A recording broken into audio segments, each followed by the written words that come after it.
أعوذ بالله من الشيطان الرجيم. بسم الله الرحمن الرحيم. يا أيها الذين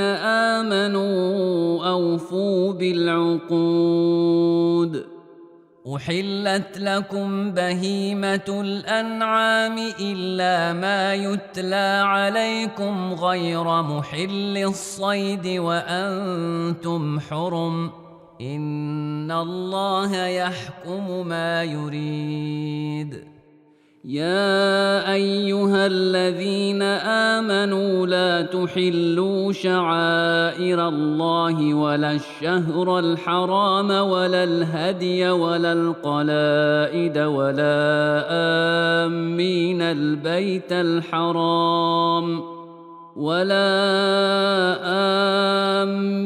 البيت الحرام يبتغون فضلا من ربهم ورضوانا. وإذا حللتم فاصطادوا، ولا يجرمنكم شنآن قوم أن صدوكم عن المسجد الحرام أن تعتدوا، وتعاونوا على البر والتقوى ولا تعاونوا على الإثم والعدوان، واتقوا الله إن الله شديد العقاب. حرمت عليكم الميتة والدم ولحم الخنزير وما أهل لغير الله به والمنخنقة والموقوذة والمتردية والنطيحة وما أكل السبع إلا ما ذكيتم وما ذبح على النصب وأن تستقسموا بالأزلام، ذلكم فسق. اليوم يئس الذين كفروا من دينكم فلا تخشوهم واخشون. اليوم أكملت لكم دينكم وأتممت عليكم نعمتي ورضيت لكم الإسلام دينا. فمن اضطر في مخمصة غير متجانف لإثم فإن الله غفور رحيم. يسألونك ماذا أحل لهم، قل أحل لكم الطيبات وما علمتم من الجوارح مكلبين تعلمونهن مما علمكم الله، فكلوا مما أمسكن عليكم واذكروا اسم الله عليه، واتقوا الله إن الله سريع الحساب. اليوم أحل لكم الطيبات وطعام الذين أوتوا الكتاب حل لكم وطعامكم حل لهم. والمحصنات من المؤمنات والمحصنات من الذين أوتوا الكتاب من قبلكم إذا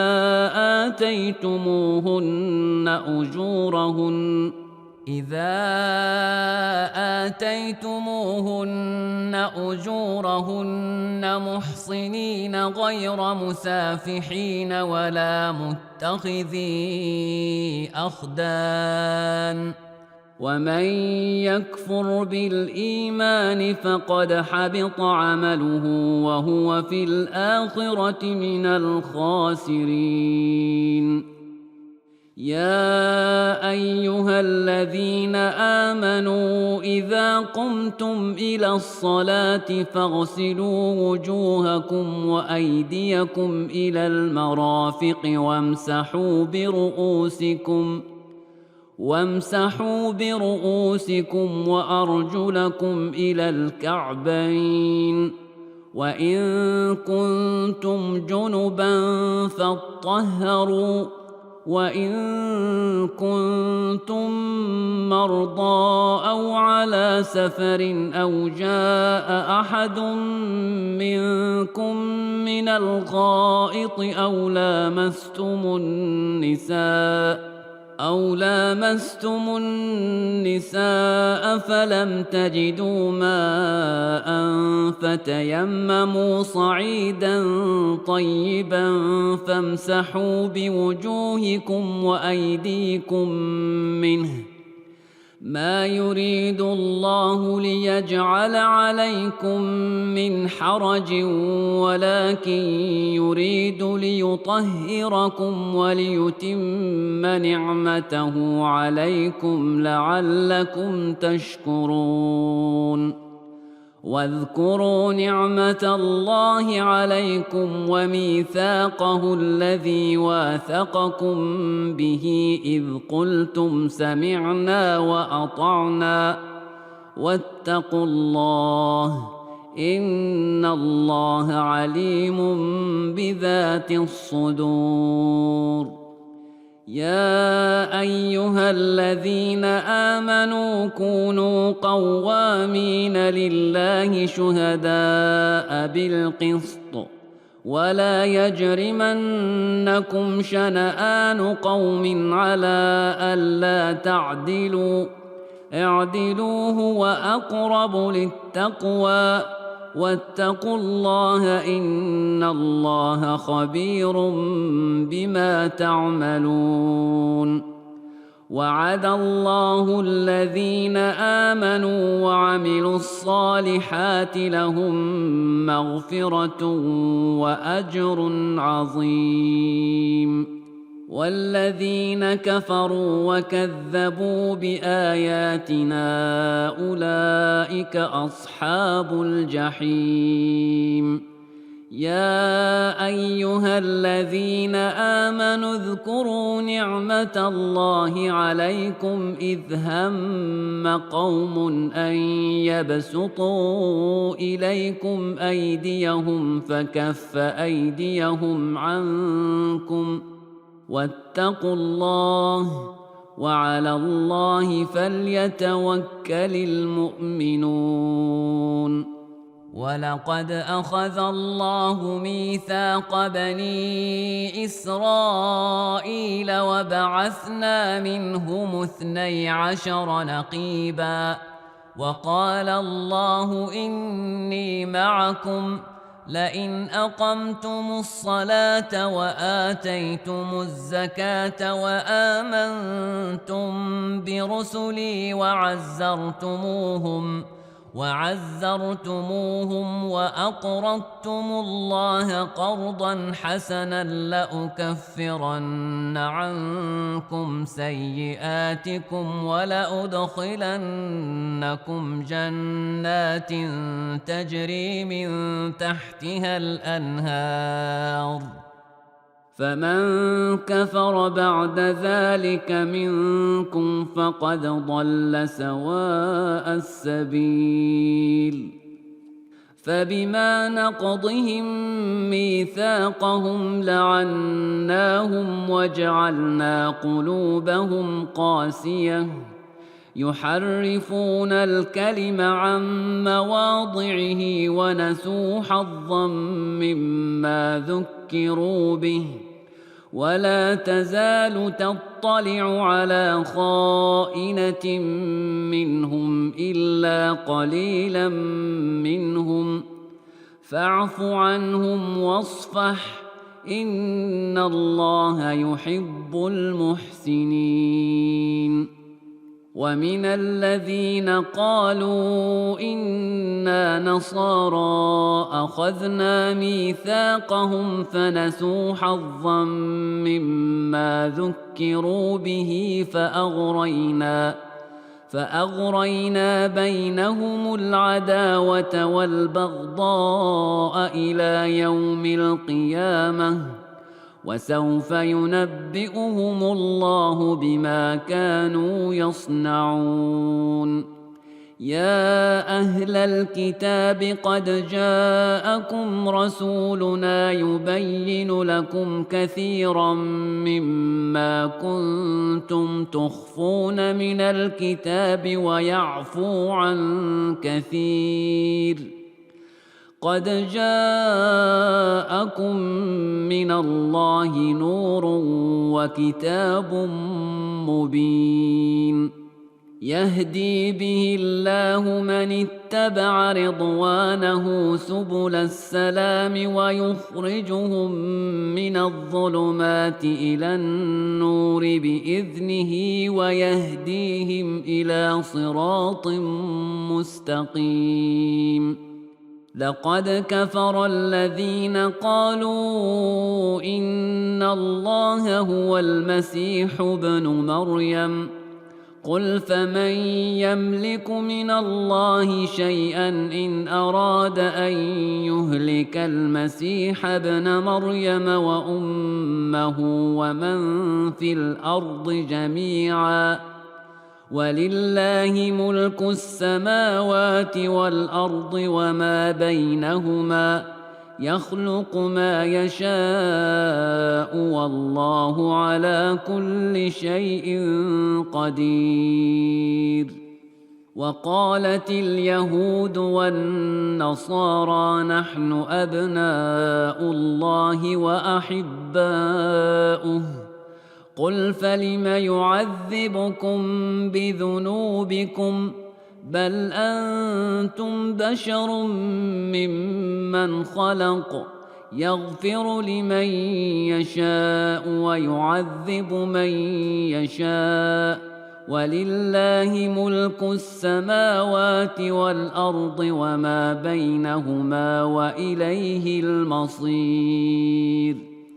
يا أهل الكتاب قد جاءكم رسولنا يبين لكم على فترة من الرسل أن تقولوا ما جاءنا من بشير ولا نذير فقد جاءكم بشير ونذير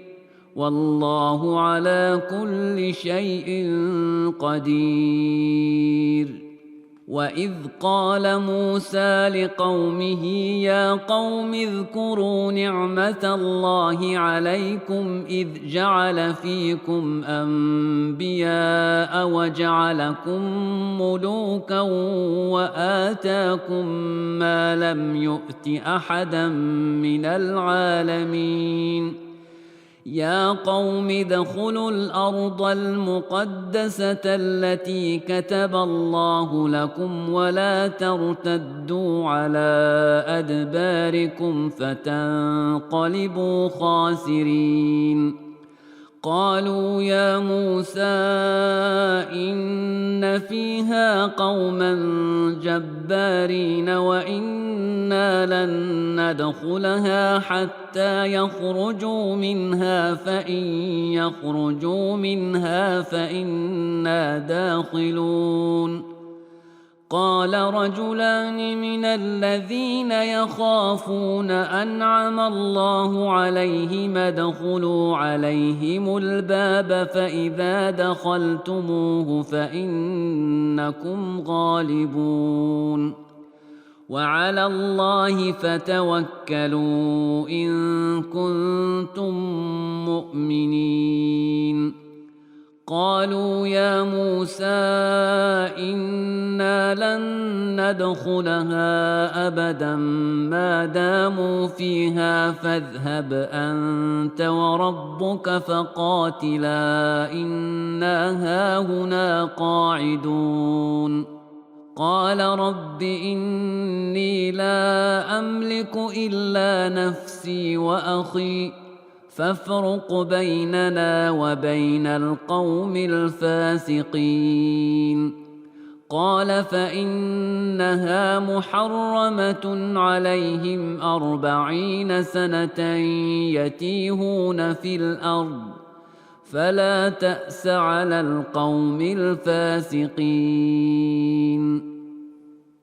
واتل عليهم نبأ ابني آدم بالحق إذ قربا قربانا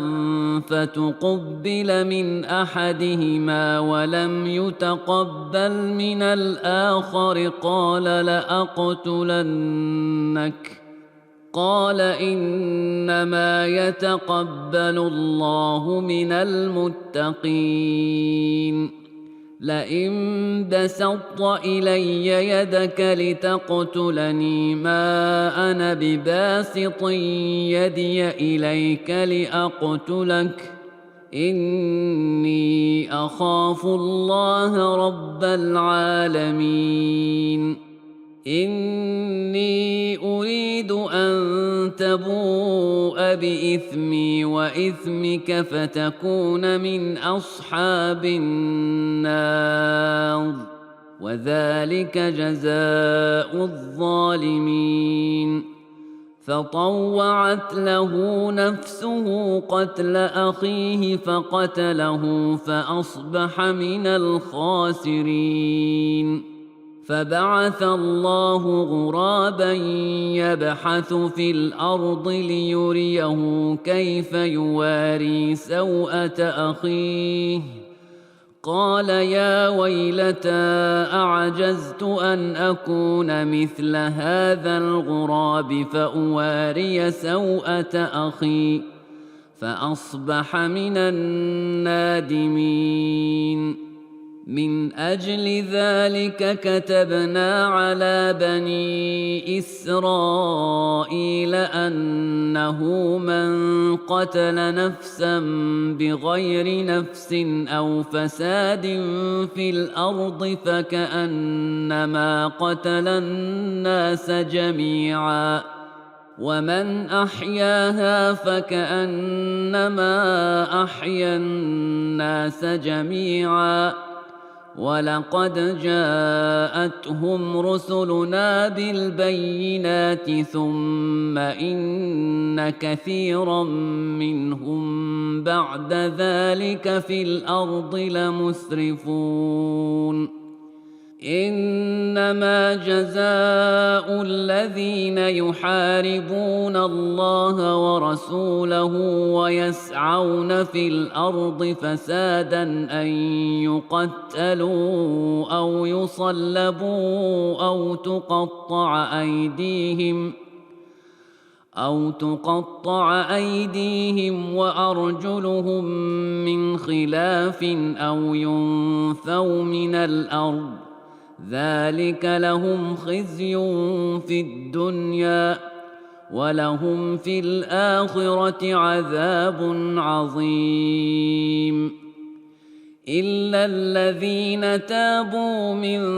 قبل أن تقدروا عليهم فاعلموا أن الله غفور رحيم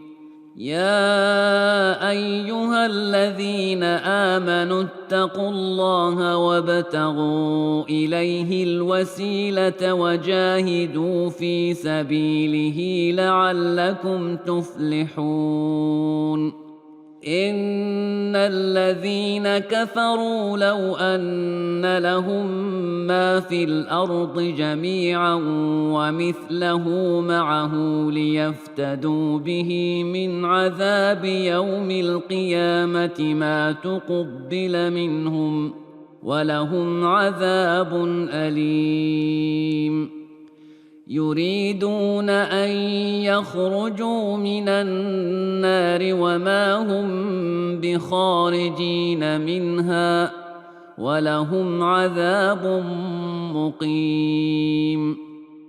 والسارق والسارقة فاقطعوا أيديهما جزاء بما كسبا نكالا من الله والله عزيز حكيم فمن تاب من بعد ظلمه وأصلح فإن الله يتوب عليه إن الله غفور رحيم ألم تعلم أن الله له ملك السماوات والأرض يعذب من يشاء ويغفر لمن يشاء والله على كل شيء قدير. يا أيها الرسول لا يحزنك الذين يسارعون في الكفر من الذين قالوا آمنا بأفواههم ولم تؤمن قلوبهم ومن الذين هادوا سماعون للكذب سماعون لقوم آخرين لم يأتوك يحرفون الكلم من بعد مواضعه يقولون إن أوتيتم هذا فخذوه وإن لم تؤتوه فاحذروا ومن يرد الله فتنته فلن تملك له من الله شيئا أولئك الذين لم يرد الله أن يطهر قلوبهم لهم في الدنيا خزي ولهم في الآخرة عذاب عظيم. سماعون للكذب أكالون للسحت فإن جاءوك فاحكم بينهم أو أعرض عنهم وإن تعرض عنهم فلن يضروك شيئا وإن حكمت فاحكم بينهم بالقسط إن الله يحب المقسطين. وكيف يحكمونك وعندهم التوراة فيها حكم الله ثم يتولون من بعد ذلك وما أولئك بالمؤمنين. إنا أنزلنا التوراة فيها هدى ونور يحكم بها النبيون الذين أسلموا للذين هادوا والربانيون والأحبار بما استحفظوا من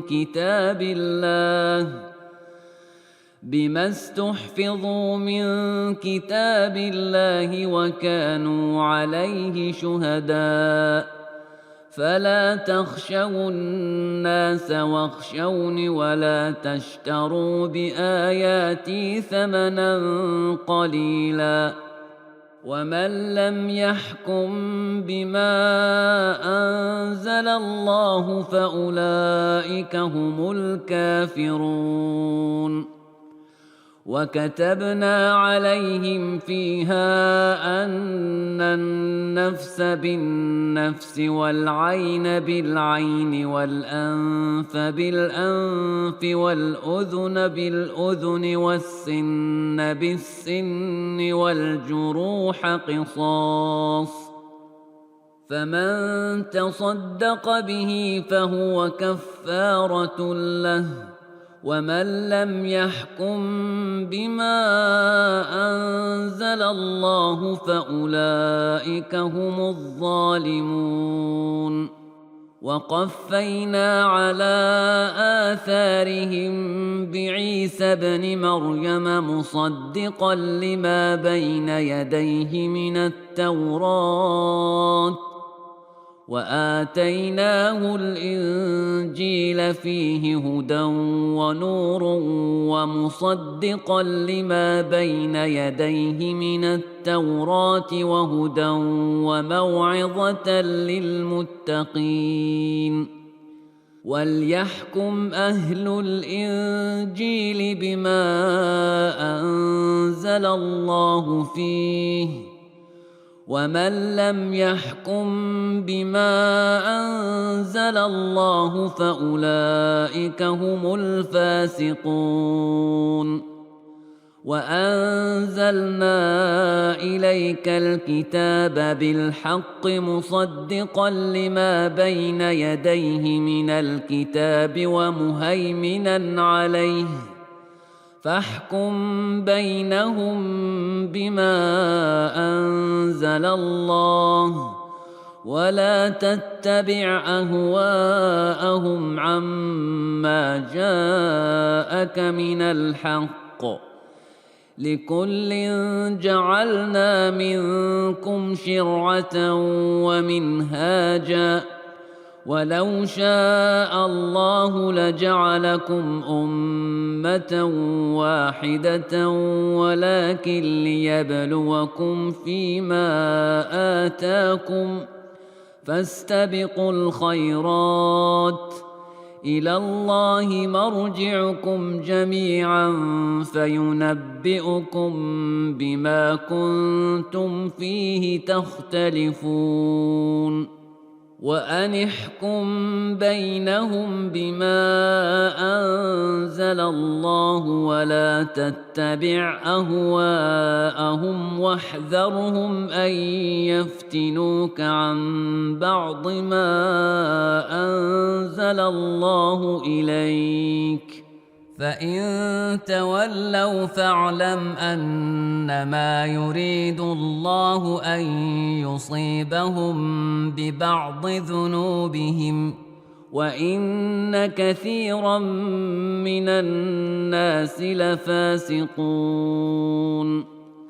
أفحكم الجاهلية يبغون ومن أحسن من الله حكما لقوم يوقنون يا أيها الذين آمنوا لا تتخذوا اليهود والنصارى أولياء بعضهم أولياء بعض ومن يتولهم منكم فإنه منهم إن الله لا يهدي القوم الظالمين فترى الذين في قلوبهم مرض يسارعون فيهم يقولون نخشى أن تصيبنا دائرة فعسى الله أن يأتي بالفتح أو أمر من عنده فيصبحوا على ما أسروا في أنفسهم نادمين ويقول الذين آمنوا أهؤلاء الذين أقسموا بالله جهد أيمانهم إنهم لمعكم حبطت أعمالهم فأصبحوا خاسرين يا أيها الذين آمنوا من يرتد منكم عن دينه فسوف يأتي الله بقوم يحبهم ويحبونه أذلة على المؤمنين أعزة على الكافرين يجاهدون في سبيل الله ولا يخافون لومة لائم ذلك فضل الله يؤتيه من يشاء والله واسع عليم إنما وليكم الله ورسوله والذين آمنوا الذين يقيمون الصلاة ويؤتون الزكاة وهم راكعون ومن يتول الله ورسوله والذين آمنوا فإن حزب الله هم الغالبون يا أيها الذين آمنوا لا تتخذوا الذين اتخذوا دينكم هزوا ولعبا من الذين أوتوا الكتاب من قبلكم والكفار أولياء واتقوا الله إن كنتم مؤمنين. وإذا ناديتم إلى الصلاة اتخذوها هزوا ولعبا ذلك بأنهم قوم لا يعقلون. قل يا أهل الكتاب هل تنقمون منا إلا أن آمنا بالله وما أنزل إلينا وما أنزل من قبل وأن أكثركم فاسقون. قل هل أنبئكم بشر من ذلك مثوبة عند الله من لعنه الله وغضب عليه وجعل منهم القردة والخنازير وعبد الطاغوت أولئك شر مكانا وأضل عن سواء السبيل. وإذا جاءوكم قالوا آمنا وقد دخلوا بالكفر وهم قد خرجوا به والله أعلم بما كانوا يكتمون. وترى كثيرا منهم يسارعون في الإثم والعدوان وأكلهم السحت لبئس ما كانوا يعملون.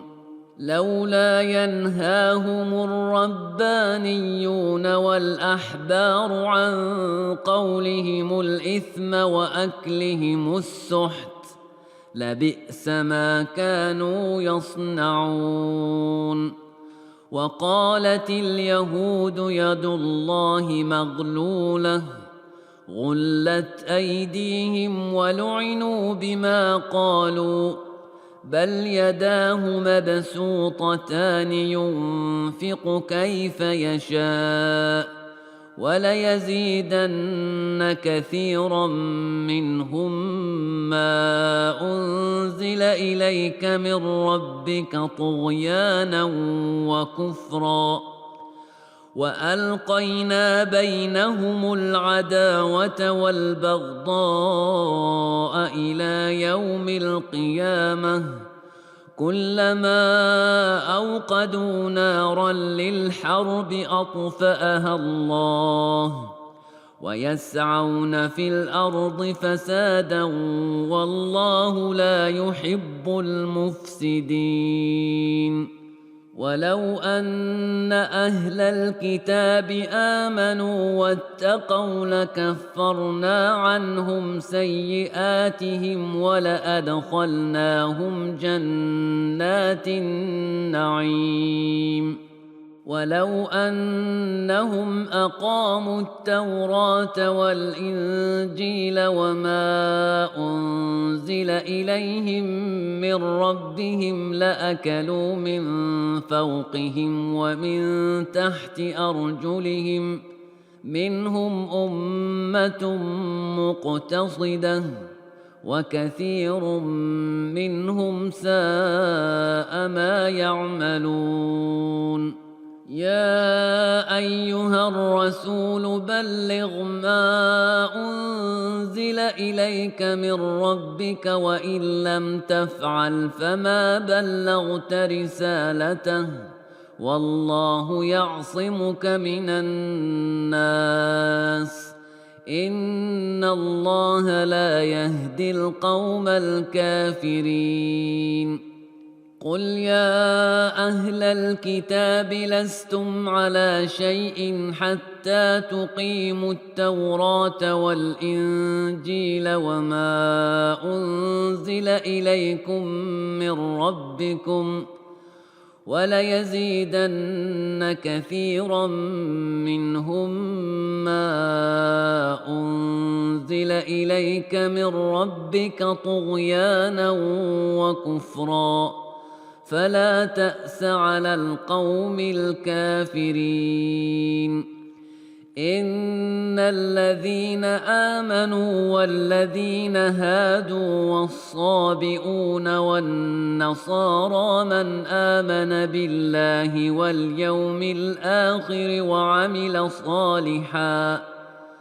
وعمل صالحا فلا خوف عليهم ولا هم يحزنون لقد أخذنا ميثاق بني إسرائيل وأرسلنا إليهم رسلا كلما جاءهم رسول بما لا تهوى أنفسهم فريقا كذبوا وفريقا يقتلون وحسبوا ألا تكون فتنة فعموا وصموا ثم تاب الله عليهم ثم عموا وصموا كثير منهم والله بصير بما يعملون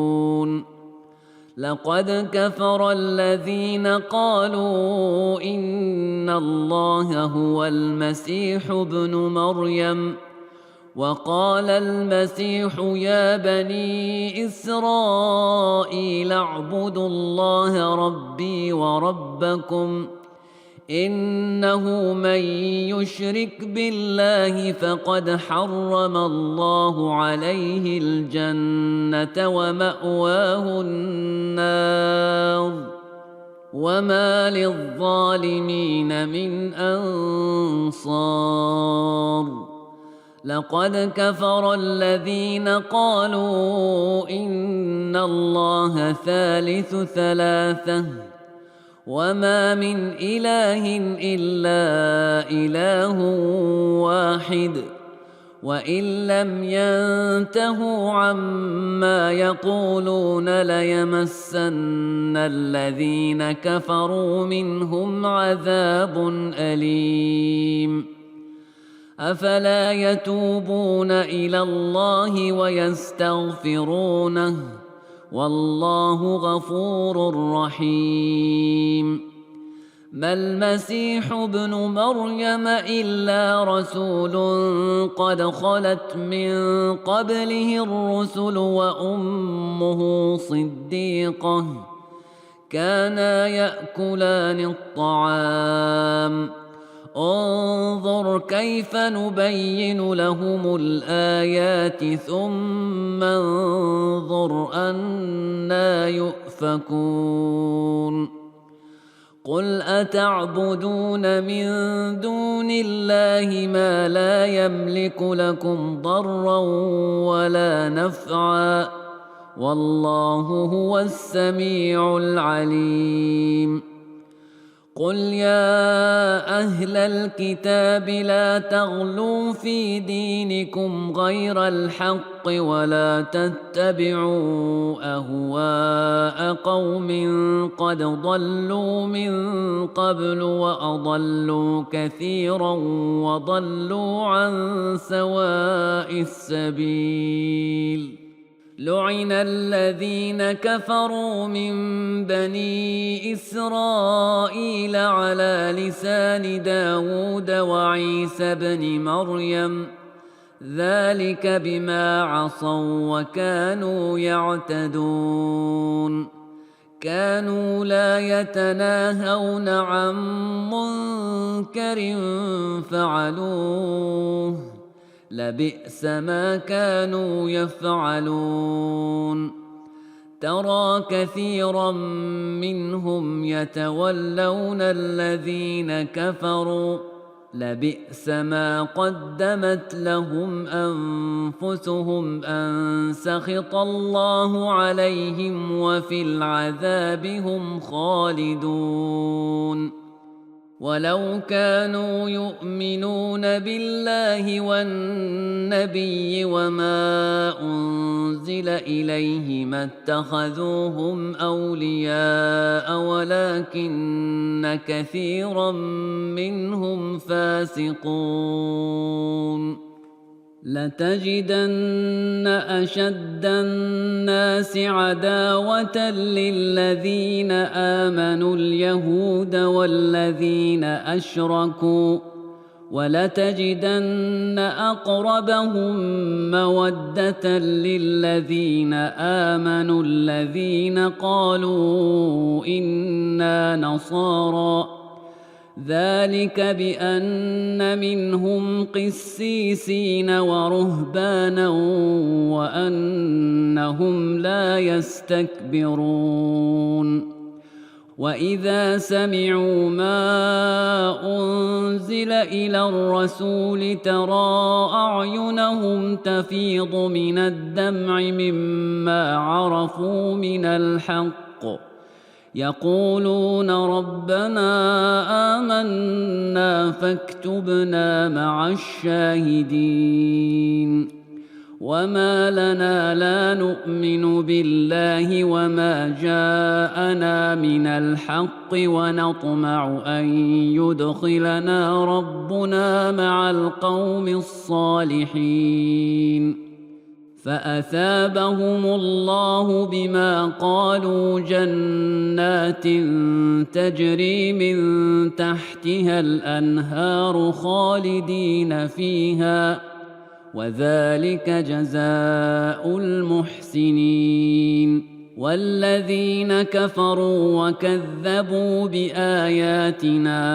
أولئك أصحاب الجحيم. يا أيها الذين آمنوا لا تحرموا طيبات ما أحل الله لكم ولا تعتدوا إن الله لا يحب المعتدين. وكلوا مما رزقكم الله حلالا طيبا واتقوا الله الذي أنتم به مؤمنون. لا يؤاخذكم الله باللغو في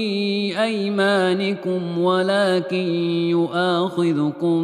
بما عقدتم الأيمان فكفارته إطعام 10 مساكين من أوسط ما تطعمون أهليكم أو كسوتهم أو تحرير رقبة فمن لم يجد فصيام 3 أيام ذلك كفارة أيمانكم إذا حلفتم واحفظوا أيمانكم كذلك يبين الله لكم آياته لعلكم تشكرون. يا أيها الذين آمنوا إنما الخمر والميسر والأنصاب والأزلام رجس من عمل الشيطان فاجتنبوه لعلكم تفلحون. إنما يريد الشيطان أن يوقع بينكم العداوة والبغضاء في الخمر والميسر ويصدكم عن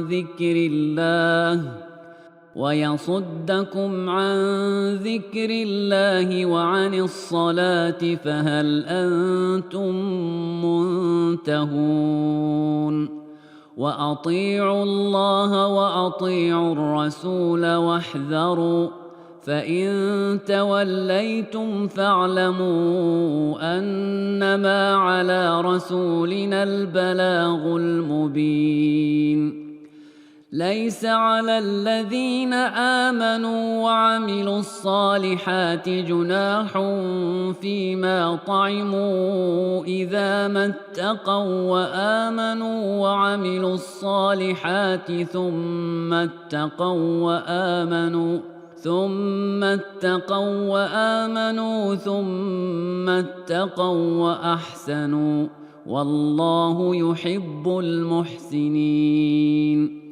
يا أيها الذين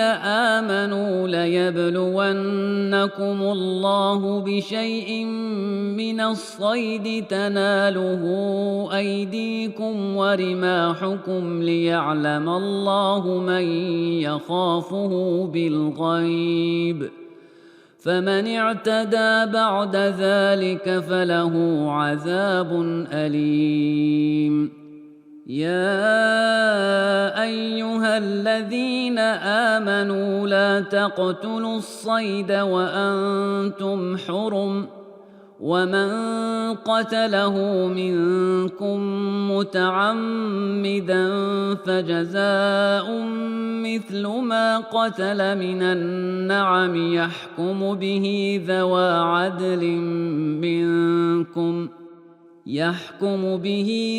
عدل منكم هديا بالغ الكعبة أو كفارة طعام مساكين أو عدل ذلك صياما ليذوق وبال أمره، عفى الله عما سلف، ومن عاد فينتقم الله منه، والله عزيز ذو انتقام. أحل لكم صيد البحر وطعامه متاعا لكم وللسيارة، وحرم عليكم صيد البر ما دمتم حرما، واتقوا الله الذي إليه تحشرون. جعل الله الكعبة البيت الحرام قياما للناس والشهر الحرام والهدي والقلائد، ذلك لتعلموا أن الله يعلم ما في السماوات وما في الأرض وأن الله بكل شيء عليم. اعلموا أن الله شديد العقاب وأن الله غفور رحيم. ما على الرسول إلا البلاغ، والله يعلم ما تبدون وما تكتمون. قل لا يستوي الخبيث والطيب ولو أعجبك كثرة الخبيث، فاتقوا الله يا أولي الألباب لعلكم تفلحون. يا أيها الذين آمنوا لا تسألوا عن أشياء إن تبد لكم تسؤكم، وإن تسألوا عنها حين ينزل القرآن تبد لكم عفى الله عنها، والله غفور حليم. قد سألها قوم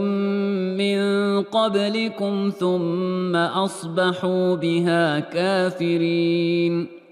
ما جعل الله من بحيرة ولا سائبة ولا وصيلة ولا حام، ولكن الذين كفروا يفترون على الله الكذب وأكثرهم لا يعقلون. وإذا قيل لهم تعالوا إلى ما أنزل الله وإلى الرسول قالوا حسبنا ما وجدنا عليه آباءنا، أولو كان آباؤهم لا يعلمون شيئا ولا يهتدون. يا أيها الذين آمنوا عليكم أنفسكم لا يضركم من ضل إذا اهتديتم إلى الله مرجعكم جميعا فينبئكم بما كنتم تعملون. يا أيها الذين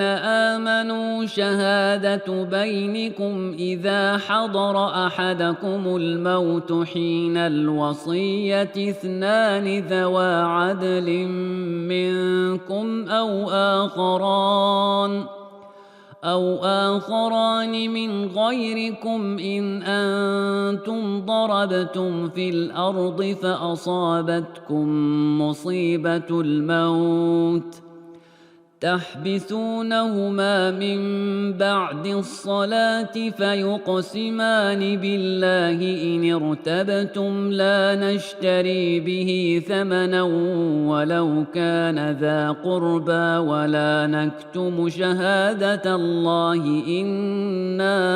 إذا لمن الآثمين. فإن عثر على أنهما استحقا إثما فآخران يقومان مقامهما من الذين استحق عليهم الأوليان فيقسمان بالله لشهادتنا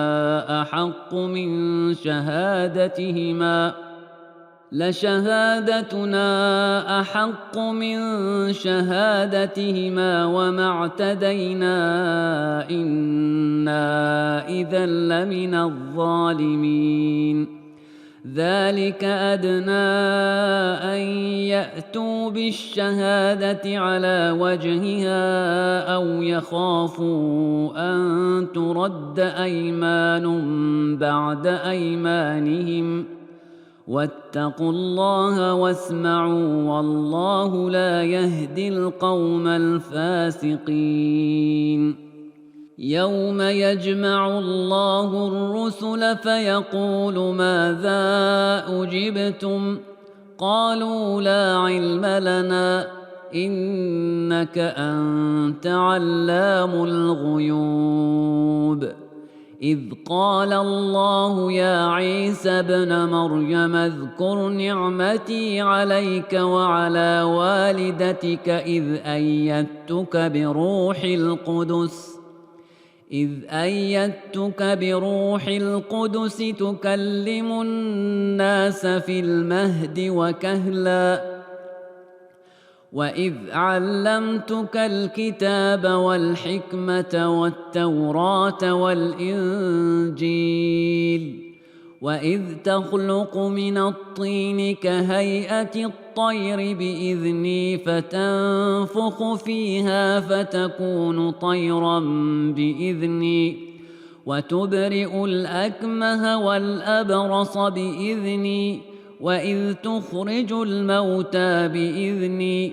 وإذ كففت بني إسرائيل عنك إذ جئتهم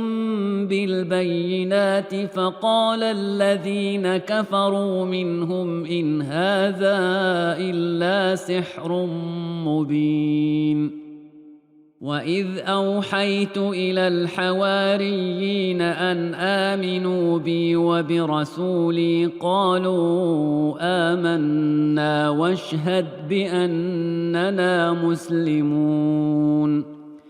إذ قال الحواريون يا عيسى ابن مريم هل يستطيع ربك أن ينزل علينا مائدة من السماء قال اتقوا الله إن كنتم مؤمنين.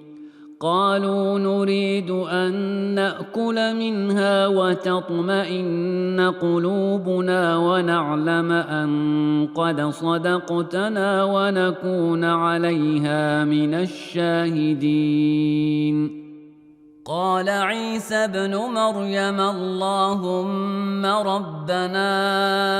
أنزل علينا مائدة من السماء تكون لنا عيدا لأولنا وآخرنا وآية منك وارزقنا وأنت خير الرازقين.